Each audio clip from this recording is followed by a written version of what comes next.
by New York's Office of Chief Medical Examiner, and they raise more questions than they answer. Epstein's body was removed before investigators arrived, and Epstein's cell, experts say, should have been treated as a crime scene, and by all appearances, it was not. On the morning of August 10th, 2019, convicted sex offender Jeffrey Epstein was found dead at the Metropolitan Correctional Center in Lower Manhattan. This was the vow of then Attorney General Bill Barr. We will get to the bottom of what happened, and there will be accountability. Epstein's death was quickly ruled a suicide. But an investigation of jail cell photos by CBS News, working with forensic experts, has raised serious questions about the New York Medical Examiner and the FBI's work, including a failure to preserve the scene, log evidence, and run basic forensic tests.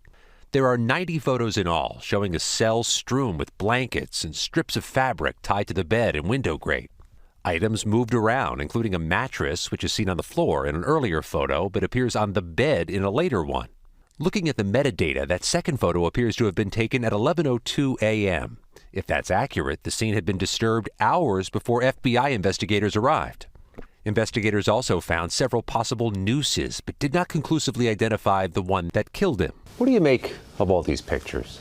I make a crime scene gone wrong. Herman Weisberg is a former NYPD detective turned private investigator. Does it look to you like this was investigated as a suicide or as a murder? To me, this looks like they took it at face value that this was a suicide.